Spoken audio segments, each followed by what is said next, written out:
Good morning, children. So today I'll explain you about arteries, veins and capillaries. Okay, so we will see the difference between these three. Okay, and we also know about the blood pressure and the importance of the platelets in the blood plasma. So children, let us see the difference between arteries, veins and capillaries. Now arteries, just see this figure, okay, of the vessel. This vessel is the arteries. Okay, now if you look at this, a blood vessel with thick muscular walls and a narrow lumen is known as a arteries. So we know that arteries are arising from the heart. Okay, so this is how you see there are two bigger arteries. One is the pulmonary artery, another bigger artery is the aorta, and we know that aorta carries the oxygenated blood. So both these arteries are coming out of the heart and they are carrying the blood away from the heart. Okay, so that means when they are coming out of the heart, the pressure is quite more. Okay, it's very high pressure. When the blood rushes out of the heart, it will come out in very high pressure, and for that purpose the arteries which are being provided throughout the body, they have a very thick walls. Okay, you can see here they have a thick walls, and the lumen means the diameter, the area in which the blood is flowing, that lumen will be very small, and because of this small lumen the blood pressure is very high. Okay, the blood flows with a very high pressure. See here, let us see the points which you have to remember. As I told you, it takes blood away from the heart. Okay, the main very important point of artery is that it takes blood away from the heart. Second thing is the blood carried quickly under high pressure. Okay, so as I told you, the blood is always under high pressure, and because since the blood is under very high pressure, they don't have any valves here. Okay, valves means or gates. Okay, they don't need of any gates or walls in it. The function of valves is to prevent the backflow of the blood, but since the pressure is high, the blood will move in one particular direction. Okay,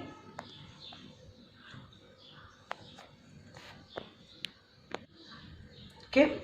Now the next point is that the largest artery is the aorta. So aorta is the largest artery. Okay, then comes the pulmonary artery. The first largest artery is the aorta. So these are the points which you have to remember. So hi children, you understood there are no valves here because the blood is always under pressure in the artery. Okay, and they have what? Very thick walls. Now the veins. Okay, now the veins, the blood vessels with thin muscular walls and larger lumen are the veins. Okay, so I've already explained you. See, arteries are red color vessels and veins are the blue color. Okay, here the color doesn't mean they are blue, but compared to the arteries, the blood in the veins which is flowing gives it a little different color. Okay, since it does because of presence of carbon dioxide. Now the blood vessels with thin muscular walls and larger lumen, okay, is the veins. Now here you can see the walls, the thickness of the wall compared to arteries is very less. So the walls are thin walled. Okay, and because of that the diameter of that lumen, the vessel, is larger. Okay, the diameter of the lumen in which the blood is flowing is larger. So because of that the pressure in the veins is less, and because of that, since the pressure is less, they have the valves. Okay, valves means the gates. Just in the heart, as we have seen, the bicuspid valve, tricuspid valve, okay, the pulmonary valve and the aortic valves. Similarly, here also the veins have the valves at particular junctions. Okay, and the purpose of this valves is so that the backflow is prevented. Since the pressure is less, there may be a chance of the backflow, and to avoid it, naturally the valves are present. And the main function of veins is they are collecting the blood from the body parts, okay, which blood deoxygenated, and pouring it back to the heart. They're bringing it back to the heart. So this is the purpose. So they always carry blood towards the heart. This is the main function of veins. Veins always carry blood towards the heart. See here, veins carry blood, takes blood towards the heart, okay, and the blood carried slowly under low pressure, and it has walls to prevent the backflow. And we know the largest vein in our body is what? The vena cavas, superior vena cava and the inferior vena cava.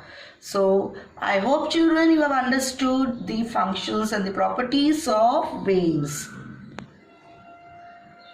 The next vessel is the capillaries, okay.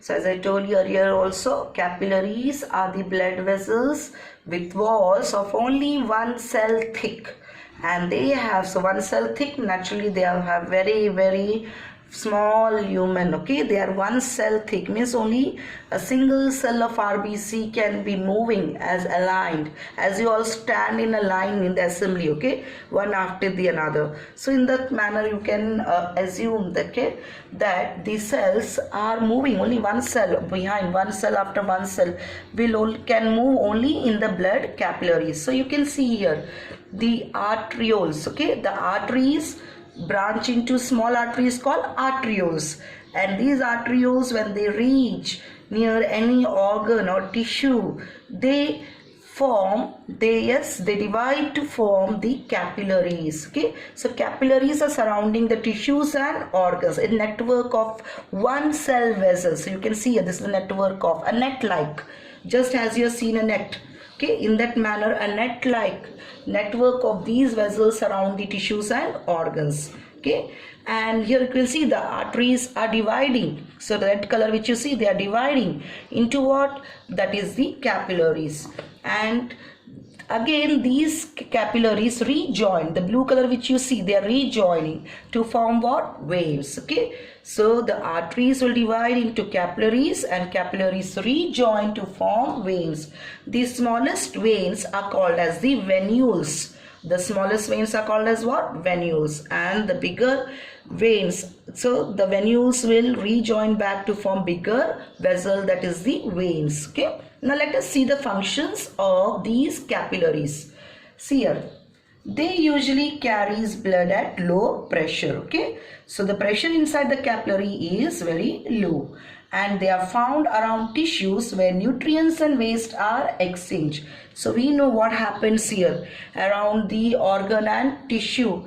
The oxygen and the nutrients will diffuse out of these capillaries into the cells, okay, that is in the tissues and the organs which it is surrounding. And this is how the exchange of the gases, exchange of the materials, or the transport of the material, exchange of the materials will takes place, okay. So this is how the nutrients and the is being supplied. And the waste, after cellular respiration, the waste is carbon dioxide. So that carbon dioxide will again diffuse out of the cells into these capillaries, okay, the blood which is present into these capillaries, and that is how the blood becomes blue in color. That means it becomes deoxygenated, and it is collected by the veins. And we know what happens next. It is collected by veins and brought to the heart, and from that, from the heart it goes to the lungs for purification. That is, a deoxygenated blood will change into oxygenated in the lungs. So we have seen here. So this process is being done at each and every tissue and the organ of our body which are surrounded by capillaries. So found around tissues where nutrients and waste are exchanged. So the thin walls allow easy diffusion, okay. This is how the thin walls of capillary allows the easy diffusion. So I hope children you have understood the function of capillaries. Now in this picture very clearly you can see this is the biggest artery, okay, and this bigger artery is divided into sub branches. The smallest artery called as the arteriole, and so this smallest arteries are called as the arterioles, okay? And this arteriole, they divide into very fine small branches of vessels called as the capillaries. So you can see a network of small vessels, and these capillaries, I told you, are present around the tissue and the organs, where the exchange of the nutrients and the gases will take place, or the diffusion of the nutrients and the gases will take place. Okay, this is how, and the waste material also been diffused out, which is collected back by the in the capillaries. Okay, so as I told you, capillaries are one cell thick, so you can see the lumen is very small, and they rejoin to form the veins. The smallest vein is called as the venule. Okay, what is it called as? Venule. And these small branches of venules rejoin to form the bigger vessel called as the veins. Okay, so veins are collecting which blood? Deoxygenated. So after cellular respiration, carbon dioxide and other impurities are being added in the blood, and which vessel is been carrying it? The venule. So children, this is how the system of circulation is being placed throughout our body. We have both vessels, the arteries and veins, okay, at the same tissue and the organs, and both are working at the same time here. One vessel is carrying the oxygenated blood, the other one is carrying the deoxygenated blood. And one more function of arteries and veins, just remember, arteries always carry the oxygenated blood, except the pulmonary artery. Just remember my point here, just listen here. Arteries always carry the oxygenated blood. We know which blood is flowing in arteries from the aorta, oxygenated blood. Except which blood, except which artery? Pulmonary artery. Pulmonary artery is carrying which blood? Deoxygenated. Where? To the lungs. So just remember this point. Arteries always carry oxygenated. All the arteries, they will carry the oxygenated blood, except pulmonary artery, because pulmonary artery is arising from the right ventricle and going where? To the lungs, carrying which blood? Deoxygenated blood. Now veins. Veins always carry the deoxygenated blood. Okay, we know veins are collecting which blood from all the parts of the body, that is the deoxygenated blood, and bringing back to the heart, except pulmonary vein. Okay, we know pulmonary vein is collecting blood from the lungs. Which blood? Oxygenated, and pouring where? Into the heart. Which side? The left side, the left atrium. Okay, just remember this point, children, that veins always carry deoxygenated blood to the heart, except pulmonary vein. Pulmonary vein carries oxygenated blood. So these are the differences between arteries, veins and capillaries. So children, there is one more picture you can see. Here also clearly you can see the functions of the artery, capillaries and the veins. Okay, so you can see the arteries carries blood from the heart. These are the bigger artery which are divided into small branch called arterioles, and they divide into one cell network called the capillaries. And you can see here arteries are thick, elastic, muscular wall. Okay, and here veins. So these capillaries rejoin to form small vessels called as the venules, and the venules rejoin to form bigger vessels called as the veins. So they are collecting blood, the deoxygenated blood, and taking their blood towards the heart. So veins carries blood back towards the heart, and they are thin walled and elastic muscular wall. So children, here you can see there is a differentiation between arteries, capillaries and veins given. This is for your reference, so you can go through this table and you can write your answer, okay, from this. So this will help you to write your answer.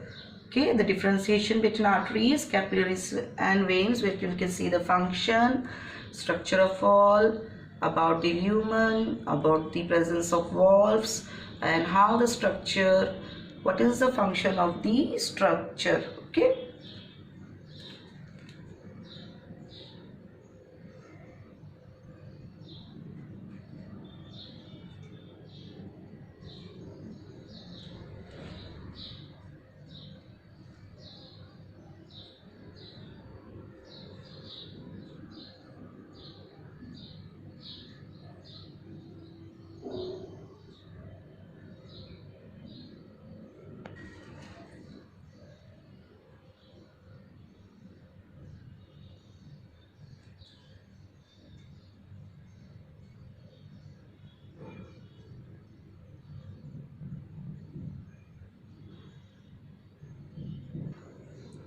Now children, let us see the function of the platelets, okay, the maintenance by the platelets. Now here you can see there is a cut or a wound on our hand, okay.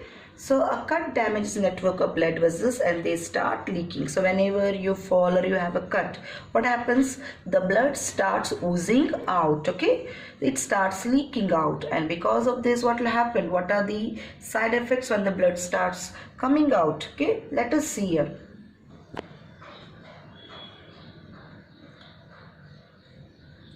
So a leakage is such a closed system which will lead to the loss of blood. So if the blood is leaking out, it will lose, the blood loss will take place. In addition,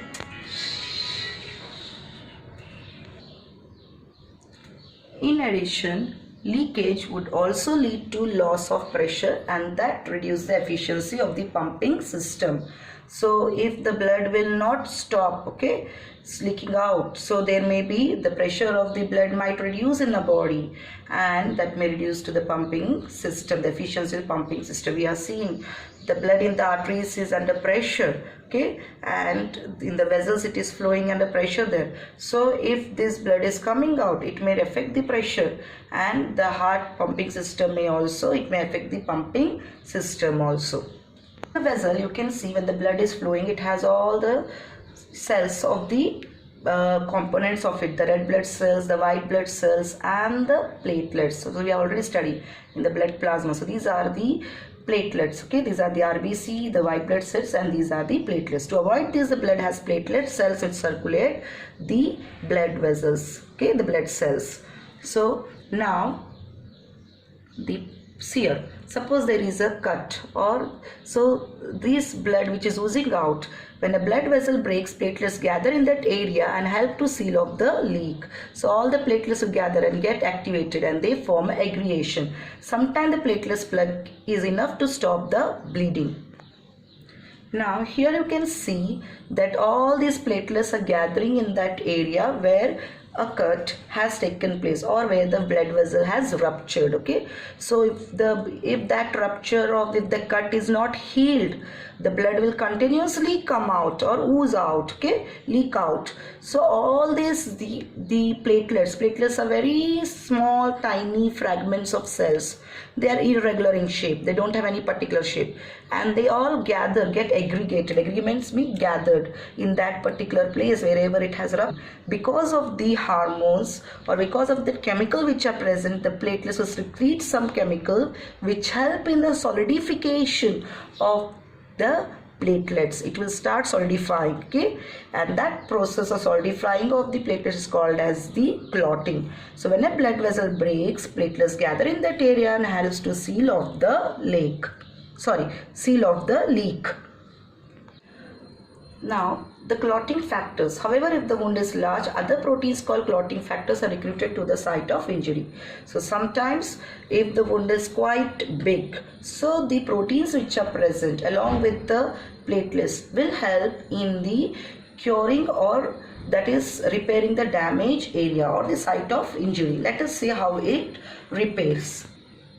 Now see here, the platelets release chemicals that causes the clotting factor to form a mesh of fibrin fibers across the wound. So you can see here, this is how all the platelets will collect in that area, and this along with some chemicals, the fibrins are also released. Fibrins are a type of proteins which help in repairing that particular injury site. Now here you can see thus plates of fibrins stick together to form a clump, okay. So clump is what, that is how it starts solidifying, okay. This is how it starts clumping in that area, so that the blood cannot come out. It forms a network like mesh like, so the blood cannot come out, okay. Since the RBCs are quite bigger in size, they will not come out of this clump or the mesh which has been formed. So thus the platelets and the clotting factor together work to prevent us from very small injuries, cuts, wounds, okay.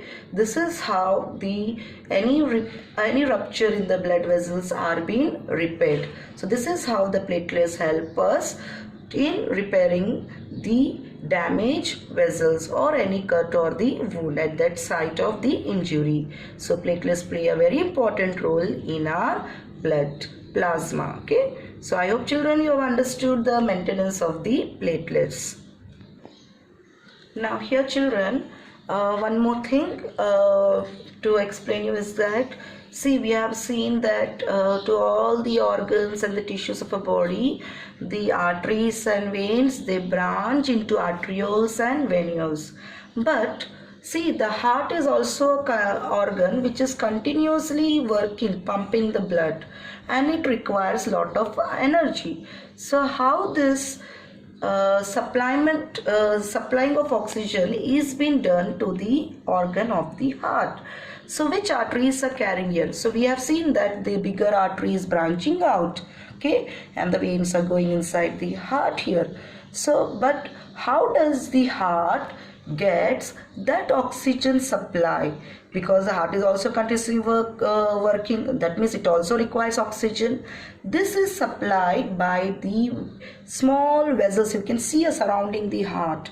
These are called as the coronary arteries, okay, and these coronary arteries arises from the aorta. Okay, they are arising from the aorta here. So that supply of blood, oxygenated blood, is being supplied to the heart. This is how the oxygenated blood is supplied to the heart with the help of coronary arteries. So the smallest arterioles which are surrounding this organ are called as what?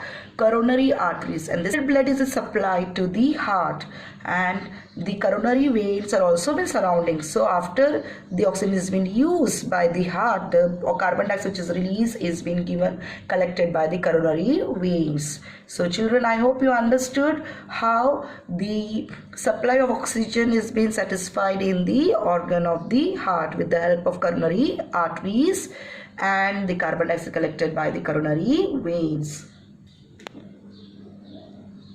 So I hope children you have understood the topic which I explained today in this video, and I thought of you explaining even the blood pressure, but now it is not possible in this video, so I'll explain you later in my next video about the blood pressure. So for today you learn about the differences between the arteries, veins and capillaries, and also the maintenance of the platelets. So thank you for now children. Bye.